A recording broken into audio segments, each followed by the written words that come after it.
my phone coming in okay? Could you speak up just a little bit louder? Can you hear me? Yes, sir. Yes, sir. Okay. I got an email from a friend of mine, Brother Akani. I don't know if you've heard of that brother before, but he wanted me to give you a call. My name is Anton Batey from Detroit, Michigan. Yes, sir. And I was calling in regard. It's a good show so far, by the way. I was listening to your archives the past 5 hours or so, and everything you talk about, I totally agree with politics and all that. I used to be a member of the Nation of Islam in Detroit. It was under the leadership of the Honorable Louis Farrakhan, and I totally agree with the last caller from Crow that he has been altering the teachings, and he even admits it to fit to our time more in 2011. There were a few problems I had with the teachings of the Honorable Elijah Muhammad. I found were discrepancies, and I couldn't get anyone to answer them good. They kind of just blew them off a little bit when I was in the mosque in Detroit, and I was wondering if you could help me out a little bit. I sure can, brother. Do you have the book Message to the Black Man in America by you? Yes, I do.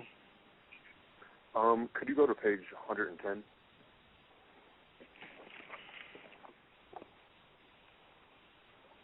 Let me get it off my shelf. I wish I would have answered this at the beginning of the show, brother, because we got like 3 minutes, so I'm going to try to get you. I just want to say one thing to the sister who was talking about 45 minutes ago. The same problem that she's talking about is definitely going on in Detroit. So it's a nationwide problem, and it does need to be addressed by there are a few good politicians out there. Not all of them, I don't think, are bad or corrupt. There are a few good ones. Okay. Who are working on behalf, but yeah. Okay. Yes, sir. All right, page 110, the third paragraph. Go ahead, read it. Could you, yeah. I mean, go ahead, brother. Page 110? Yes, go ahead, read it, because we're long. Come on. All right. She holds the whole nation, the so-called Negroes, prisoner, and refuses to open the door to freedom, justice, and equality to them. She threatens to go to war against other nations who hold any of her citizens prisoner. They now boast of building rockets to land on our moon. Now, what does your book say after that? And to build a small contraption to try circling the earth like our moon. Okay, this is the problem. Message to the Black Man has been revised twice after its original publication in 1965. I have the version that you have, but I also have the original version that the Honorable Elijah Muhammad printed in 1965, and it says something else. It says that they now boast of building rockets to land on our moon, and in parentheses it says, which can't and won't be done. Now, of course, man landed on the moon in 1969, a fact that the Honorable Elijah Muhammad has acknowledged in the Theology of Time lectures. I have that if you want to reference that too. So when it was republished in 1973 and 1997 under the Honorable Louis Farrakhan, they took that out. The Honorable Elijah Muhammad authorized that be taken out. Now, why would he need to do that? Go back again. Say the last part again. I heard everything you said, but repeat the part from the book that he had, but that you have. Okay. The original book that I have the original hardcover 1965 version. Read that. Read the last part, and I'm going to tell you. Sure. Okay. They now boast of building rockets to land on our moon, and in parentheses it says, which can't and won't be done. And then in the revised version from 73 and 97, they took that part out. Okay. Well, that's something that you're going to have to deal with Minister Louis Farrakhan on, but I can tell you what that means. Well, my point, just real quick, I just have to say that it wasn't Farrakhan who took it out. Elijah Muhammad first took it out in 73. Can I please explain it? You asking me a question and you want me to explain, yet you constantly talking so that I cannot explain it. Listen, the one thing you're going to know about Brother Rashid Muhammad, I don't run from questions. I stand firm on what the Honorable Elijah Muhammad teaches. And so I can explain what the Honorable Elijah Muhammad is talking about. Well, we know if you go through his laden body of work, he could not have been talking about the rockets that you're talking about that went up to the moon and landed Neil Armstrong on there. We know he's not talking about that because what you're doing right here, you're isolating that right there from his body of work. But if you look at it in totality and you look at what America and Russia are trying to do today with these secret ships that they're shooting up towards the moon and bringing them back, that's what he's probably talking about, brother.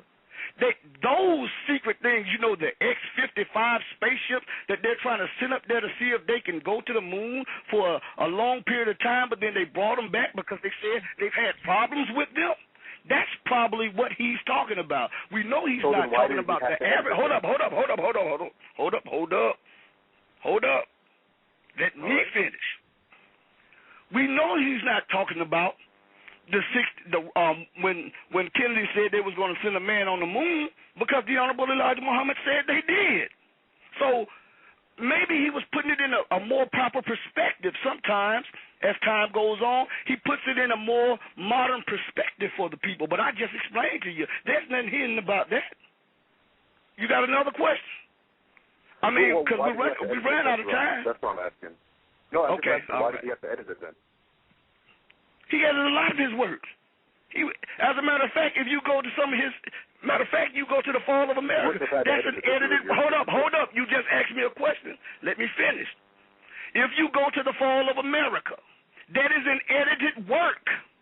The edited work is because it came from lectures, and he went back in and changed certain words in the lectures. That don't mean the words were wrong. He put the words in a more modern term for more people to understand. It's nothing secret about that. Now, can I please finish, sir? You asked me a question, and I just want to answer you. So, because I don't want to run, I don't run from questions. Because the one thing people do, they ask questions, and when you start answering them, they'll ask more, and they'll ask more. So it'll seem as though you don't address the issue at hand.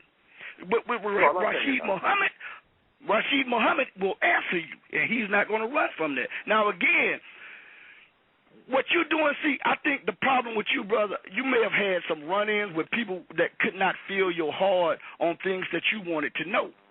And so you would pick and choose certain things, and you isolate the whole body of the work of the Honorable Elijah Muhammad. You got to look in the totality of this man's work. One thing that you should do, let us revise this for a second. Let us revise this for a second. The Honorable Elijah Muhammad says this: put my teachings on a scale of facts and weigh them. He said, and then you will find that I'm telling the truth. Now, you, sir, are you a scholar in anything? Mm-hmm. Can I ask you a question? Are you a scholar? Wait, I just need to say one thing, just real quick. Hold up, man. Can I ask you? I gave you two questions, okay, and I'm asking you one. Are you a scholar in anything? Yes. What are you a scholar in? History. Okay. All right then. Now, the whole government of America. Listen, I want to put this in a proper, because, see, you've asked me two questions, I've asked you some, and you waited to the end of the show to call in, and the show comes on 3 times a week. And you called when brother or somebody was talking. I can't hear you talking too fast. Slow down. What you say? I said that this is sometimes the only day I could call. I work a lot. And okay, I'm sorry. Well, you can write me. If you want to. I just want to offer. I just want to offer this right now. If you want to, after you go off the air, call in a conference number and we can continue the conversation. Okay, yeah. Let me write this down. Hold on one second. Let me write this down. Mm-hmm. I got it right here. I see it. Actually, I called you from my cell phone, but that's okay. Okay, yeah. Okay. How to spell your name, brother? How to spell your name? A-N-T-O-N. Sure, A-N-T-O-N. Last name is B-A-T-E-Y. All right, gotcha. So I'll call you in a few minutes. Let me handle this show, and we can finish this. Sure. Okay? Okay. All right, sir.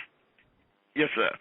We're on the Star and Crescent Report. We're celebrating our 200th show. Again, I just like to share some things. I know we're going over time or whatever, but because I didn't get a chance to, when the brother came, I wanted to give him proper chance to ask his questions. I don't run from questions. Rashid Muhammad does not do that.